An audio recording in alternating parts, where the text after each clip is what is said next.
Price Lord.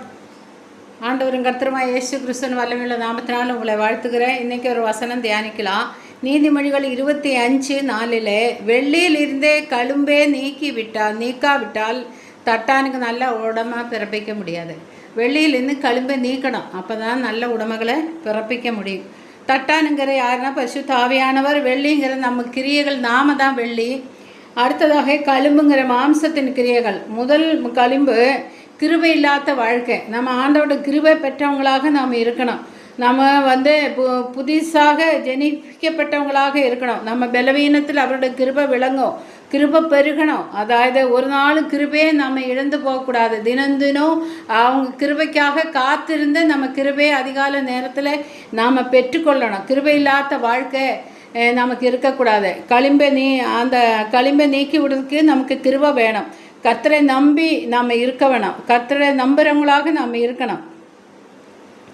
அடுத்ததாக 103:11 ஒருவருக்கு நமக்கு அவருக்கு பயப்படுகிறவர் மேலே அவருடைய கிருபை உண்டாகும். கர்த்தருக்கு மேலே நமக்கு பயம் உண்டாகணும், அப்போ தான் அவர் கிருபை உண்டாகும். அந்த கிருபையின் வாழ்க்கை நம்மளுக்குள்ளே இருக்கணும். கிருபை உள்ள வாழ்க்கை நமக்கு உண்டாகணும். அது ஒரு களிம்பு. கிருபை இல்லாத வாழ்க்கை ஒரு களிம்பு. அந்த களிம்பை நீக்கிவிடணும். கிருபையை நம்ம பெற்றுக்கொள்ளணும். அநேக ஸ்தோத்திரம் பண்ணி கர்த்தருடைய கிருபையை பெற்றுக்கணும். அதிகாலை அவரை தேடும்போதும் கிருபையை பெற்றுக்கொள்ளணும். அப்புறம் அடுத்தால் அவன் பரிசுத்தம் இல்லாத வாழ்க்கை. ஆண்டவர் நமக்கு அசுத்தத்துக்கு அல்ல, பரிசுத்தத்துக்கே அழைத்திருக்கான்னு சொல்லப்படுகிறது. ஆனால் பரிசுத்த வாழ்க்கை நமக்குள்ளே வேணும். அதாவது பரிசுத்த உடையவர்களாக நாம் ஒவ்வொரு நாளும் ஓய்வு நாளே நம்ம அதுக்காக பரிசுத்த நாளே அவர் நியமிச்சிருக்காங்க. ஓய்வு நாள் நியமிச்சிருக்கோட காரியம் நம்ம பரிசுத்தம் அடையிறதுக்காக தான். சபை கூடி வருகிறத நம்ம விட்டுவிடக்கூடாது. யோவான் 17:19-20 அவருடைய வசனத்தினாலே நம்மளை பரிசுத்தமாக்க, கர்த்தருடைய வசனம் தியானிக்க வாசிக்க கர்த்தருடைய வசனத்தினாலே நம்ம பரிசுத்தம் அடைய முடியும்.